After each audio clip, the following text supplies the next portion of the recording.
Hey everybody, hi Lord Tamberlane with another obscurity in miniature. Not so obscure, but whatever. Today we have a monumentous occasion. We have the new Night Vault Warband, the Godsworn Hunt, where we have just a bunch of regular people. Wow. Who'd have thunk? After all these years, we're back to humans. Regular humans. They're not mutants. Nothing weird growing off them. This is kind of a big deal. This is honestly the first true release, I think, of a set of humans since we've had the Age of Sigmar. Now, I have a bit of a love-hate relationship with Night Vault, Shadespire, Warhammer Underworlds. Oh, rip the box. Whoops. That's mine anyways. What do I care? I'm not good at deck building. I will be completely honest. Nothing else in there. Nope. Okay. That is not my forte. I am not good at it. What I am good at is rolling dice terribly and dying fantastically. So, if you're not familiar with the Shadespire figures, they're all pretty much push fit. We've got nice detailed custom bases. Everything's in plastic, which is a nice change. I don't have to worry about huffing resin fumes and dust and crap like that, so that's cool. Alright, this is frame 1 of 2. You can see lots of plug spots. Looks like 32mm bases for the most part. Maybe 25mm base, and I'm assuming that's for the kitty. Can't tell, does the cat have, it does have a harness on it. I was like, it's got spikes. Uh-oh. No, that's part of its harness. Nice, thick, easy to build pieces. Now, one of the things I really liked about all the Shadespire releases is the bases have a lot of character. You can see we've got some kind of a bug crawling out from under the rock, vines growing through the skulls. Skulls everywhere. Skulls are our friends. A scorpion. I think I might have some scorpions left over from my Tomb King stuff. That'd be kind of fun to mess with. Stick those on a base. And some of the archer. A random arm. They shouldn't be too hard to build. And if you haven't bought any of the Shadespire stuff, you get, besides your sprues, your 2 things of Arcane Recall. Okay, well, interesting. It's a gambit, but, oh, okay. Yeah. So anyway, whenever you get the Shadespire or Night Vault or just the generic Warhammer Underworlds Warband sets, they usually have 2 decks of cards. Some are for this Warband in particular, and some are usable by just about everybody, and they usually have a little fluff card with them.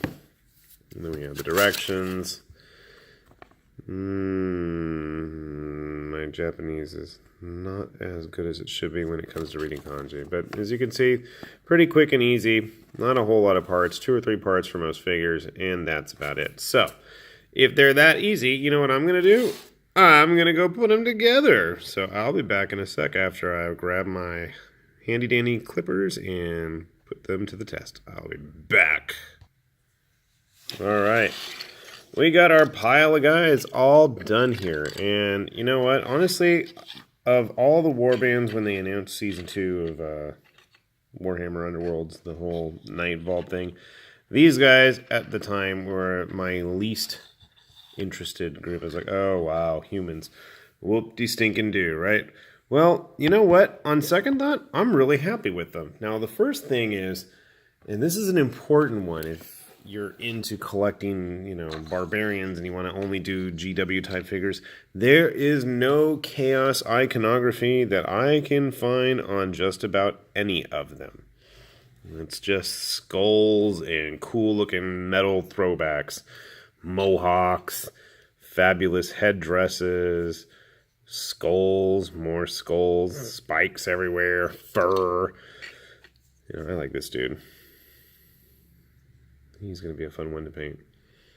I'm looking forward to actually painting all of them because I'm going to try to mix up the skin tones. I don't know if I'll do a good job, but I will try. This is Thedra. It's the only one I know the name of because it's on the box. I haven't bothered with the cards yet. But again, look, see, we've got some runes down here. They could have very easily thrown a bunch of CHAOS icons on there, but nope, she is chaos free other than the weird eyeball thing in her palm there. And we have the kitty cat. I guess my cat can go fight the dog from Rogue Trader with my flesh hounds. And finally we have the javelin here. And another thing we have is another female model, which is always nice. I mean, that's not a bad gender representation. What, 3 guys to 2 girls and a kitty cat? I gotta say, I've really appreciated the fact that they're including more female models, because it's definitely felt more inclusive. I'm not a big fan of gatekeeping the hobby, and it's gotten at least my kids, especially my daughter, a little bit more interested. Not enough to actually play, but at least enough to at least see what the hell our dad's always up to. So, how do they stack up? Because honestly, these are the only recent human models that GW's put out in a while. So I grabbed our Witch Hunter just to get a good idea.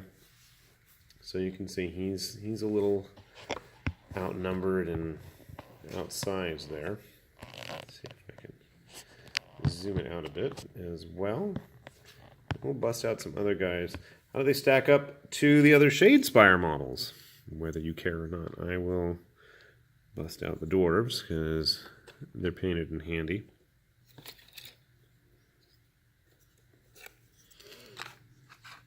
Just to get an idea of how big they are. Let's grab him, because, okay. So again, the dwarves, at least, you know, these guys are going to look pretty comparable in size. The dwarves have their mohawks to give them a little bit of advantage. One thing I will say in the interest of full disclosure is not a single one of these figures has actually been glued anywhere. Even the painted guys, I don't think I glued anything. They're all snap fit, so why shouldn't I snap them together, right? I mean, I got decades and decades of Gundam model and other Bandai kit building experience, so why should I worry about that? The one I was really interested in is how do they stack up with the Shadespire Kyric Alkalites, because these guys look gigantic compared to a regular human. They're all hunched over, and he's already a head taller than him. Now, I know that in the fluff, the Kyric Alkalites were supposed to be like the perfection of human existence, kind of a Superman based on whatever pack they made. But, I mean, they're not too much bigger than these new dudes. So, I can't fault them too much for that. How does the Sorcerer stack up? He blends in pretty well. Fine. What about Zangors? Okay, well, they should be bigger anyway. And then everybody's favorite, the Space Marines. I mean, the Stormcast Eternals. I totally meant Stormcast Eternal, right? Yeah.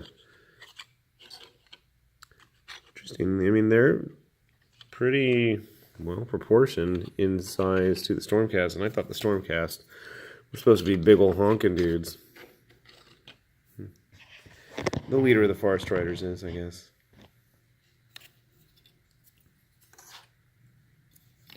We're just going to stick all of our toys on the table, just like the kids.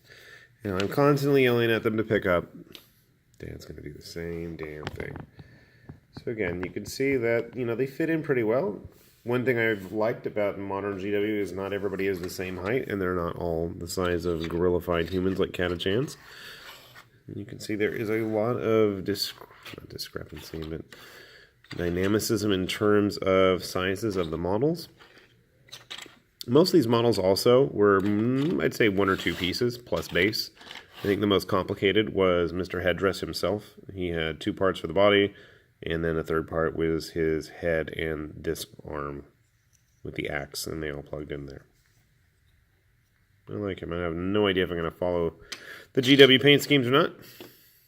Let's see if we can get a final shot of our new Warband here and get everybody else out of the way. Not pictured are my orcs, who are in the midst of getting painted, as well as Sepulchre Guard and both starter sets. But we're not talking about them. We're talking about the Godsworn Hunt. So for probably about 30 bucks, because I want to say that GW's MSRP was around 30, 35.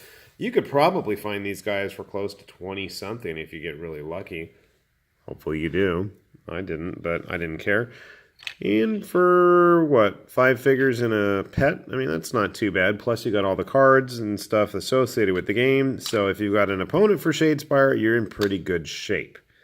I mean, you'll have everything you need. So, reasonably priced, nice sculpts, easy to build.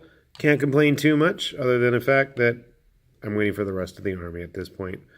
With that said, this has been High Lord Tamberlane with his Obscurities and Miniatures saying bye-bye.